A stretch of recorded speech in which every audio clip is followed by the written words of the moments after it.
Hi everyone, welcome back to my channel. After the success of my first reaction video, Tide Lopez, which got over 30 views, I thought I'd put together another quick video, this time on the man, the myth, the legend, that is Dan Lok. Now, Dan Lok's been all over the YouTube space recently, or at least I've been stuffing around on YouTube and he's popping up everywhere. So I thought I'd watch one of his videos and see what I can glean from it. Looking forward to it.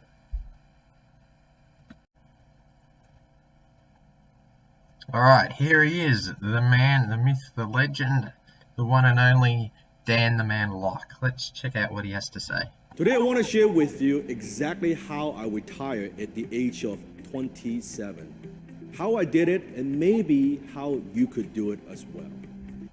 Okay, that's what we're looking for. A few tips on how we can retire early, and obviously retire as a millionaire, because you don't want to retire for anything less than that. You see, I started very early at a young age, the path of entrepreneurship. I started my first business when I was in high school, just with a couple of buddies mowing lawns for people in our neighborhoods. That's my very first business. There are three things that I did during this time that allows me to retire young and retire rich. So the very first thing is this. I focus on developing what I call high income skills. My high income skills. Skills that allow me to bring value to the marketplace in exchange of money. Now I define high income skills as skills that could make me $10,000 or more per month. Okay, that's excellent. He's defined things that high income skills, something that earn him $10,000 per month. You know, that makes a lot of sense. You get out there and obviously you increase your hourly rate, and away you go. That's a good way to accumulate some wealth. Not sure if it gets you to the millionaire bracket. Might be a few more things you need to do, and you'll probably tell us about those soon. You see, the first 5 years of my business career, when I was getting started, the first 5 years, I didn't take a single day off. I was working 12 to 14 hours a day, 7 days a week for the first 5 years. While all my friends, they were out there drinking and having parties and chasing girls, I was fucking working. Okay, so he's got his high income value skills that he's defined as earning $10,000 a month, and now he's telling us that he works 7 days a week, 12 to 14 hour days for 5 years. Okay. So at the very most, that's, God. Just running the numbers quickly there, 7 days, 403 hours per month, to earn 10,000. This guy was earning $24 an hour from his high income skills. 24, that doesn't sound like high income. $24 an hour, and he did this for 5 years. So 5 years, earning $10,000 a month, $24 an hour, working 7 days a week, 14 hours. To what? To come up with $620,000 before tax. What? That doesn't sound right.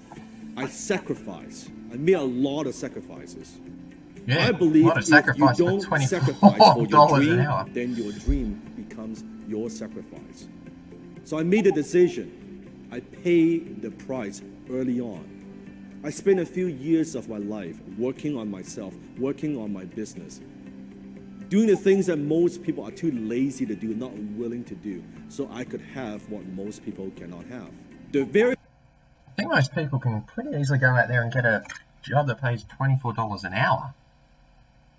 The first high income skill that I developed was copywriting. Now you might wonder what that is. Well, it's simply the skill to use words to sell.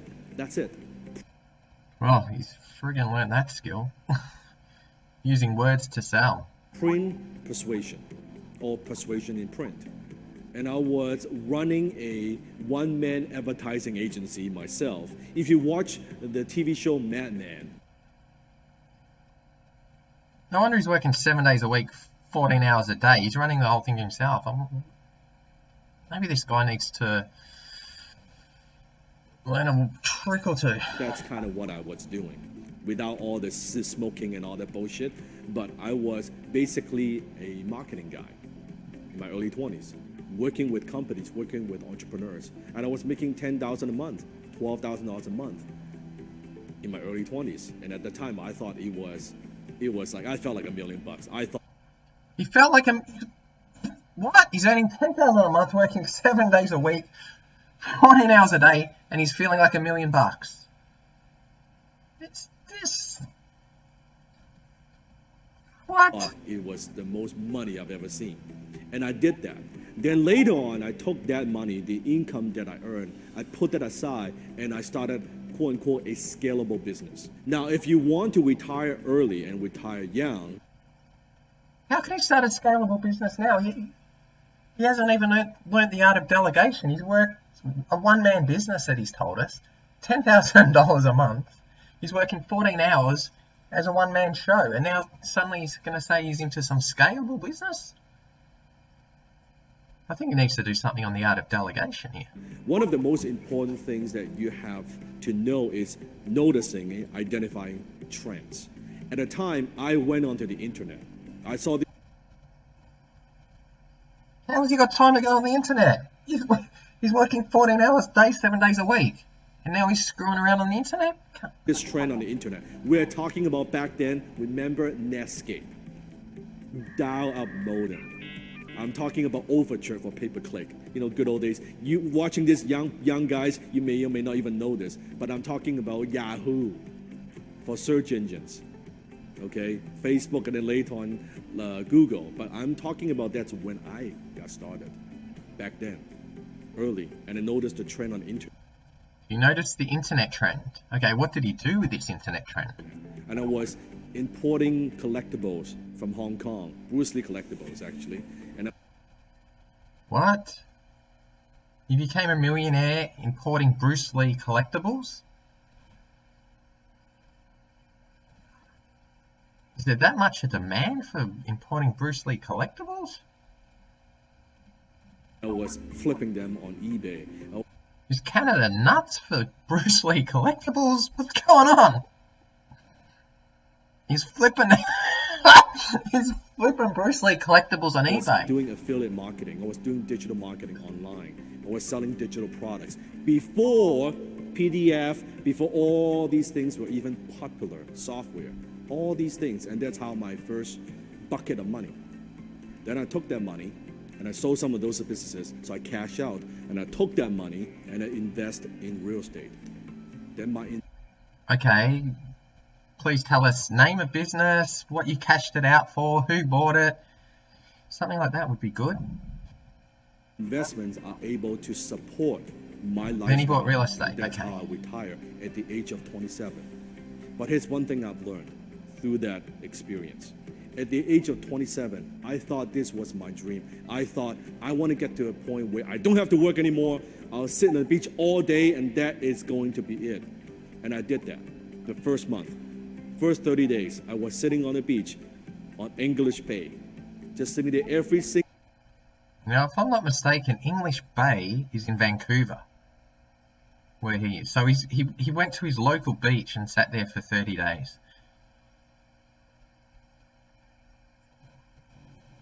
Why? Single day, right? Looking at the beach, looking at the ocean, I thought, I have made it. You know what?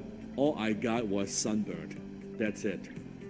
You may dream of sitting on the beach every day. I'm telling you, when you could do it, I was bored out of my mind. You're bored because you went to your local beach. Do you not own a passport? Go and see the world. I retired a millionaire and I went and sat on the local beach. I went to the local park and sat there. What the? Who is this guy? Oh, this is fucking stupid. Yeah. Pretty right there. Thought you were a smart guy at the start of this. I worked so hard to get here and now I'm sitting on the beach doing nothing. How about you've worked 5 years, 14-hour days. Do you not own a passport? Hop on a plane. Go somewhere. Enjoy yourself. Sit on the local beach. This is dumb. Like, It is dumb. Did I work all like this hard and make all that sacrifices for this?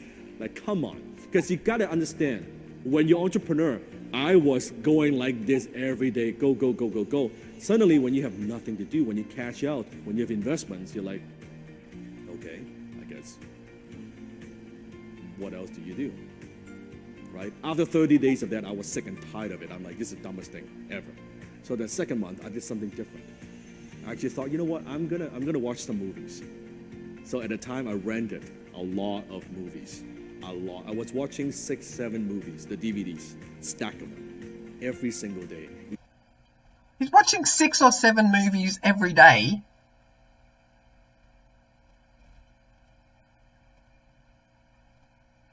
There's something wrong with this guy. Let me tell you something. I love movies. Don't get me wrong. But when you're watching 6, 7 movies every fucking day, you don't like movies so much anymore. Believe me, okay? After 30 days of that, I'm like, this is, again, the dumbest thing ever. I just felt like I was so lazy. I felt like I wasn't doing anything with. This never happened. You watched freaking 14 hours of movies for a month. What, just because? What about go to the beach for a little bit, come back, watch a movie, go to dinner? What, we're going to go sit on the beach for 30 days? Oh, that's not working. I better watch movies for 14 hours a day. Oh, that's not working. My life. Then I went to talk to my mentor, and he said, okay, Dan, here's what I want you to do. I want you to start another business. I said, no. He went to mentor. Who's his mentor? Geez, he's just brought up the mentor now. It would be interesting to know who this mentor was. That would be no. good I'm not going to start another business. I was killing myself all these years so I could retire. You don't understand. I'm not going to work. He said, no, you're going to start another business. I said, no, I am not going to start another business. He said, you're going to start another business. I said, yes, I very much enjoyed that video from Dan Lok on how he retired early at the young age of 27. So that's why he's known as Dan the Man, the myth, the legend, and I forget what other nicknames that he's got, but there's a few out there. Yeah, as I said, I really enjoyed that video. There's some really nice cutaways in there. Cutaway to a lawnmower, which was good. There was also a cutaway to English Bay in Vancouver, which is quite a beautiful area. I liked how the words came up sometimes to really highlight some of the points that he was making. And of course, the Iron Man helmet on his car. I'm not sure why that was there. It would have been nice if he'd addressed that, maybe in a follow-up episode. We'll find out why that's there. Maybe it was in there as a little bit of an Easter egg or something. Maybe a promo for the next sort of Infinity Wars type of Avengers series, maybe the Endgame. Maybe there's going to be some tied-in marketing to that. But as I said, I really enjoyed it. And yeah, learning about how he scaled up the business of Kung Fu, Bruce Lee style collectibles. Really, it's something I'd never thought of, something I might have a closer look at. Overall, I would give that video a 6.5 out of 10. Very motivational, and I think a lot of people could get quite a lot from the man Dan Lok. I may check out some of his other videos now. I feel pretty motivated to see what he's all about. He seems to have it going on. He seems to be really a man about town at the moment. And yeah, so I suggest if you've got a spare time, maybe not the 12 to 14 hours of movie watching that he embarked for that 30-day period following his retirement, but I would suggest that maybe you check out one or two of Dan the Man, the myth, the legend, Dan Lok's videos. Until next time, I will bid you farewell.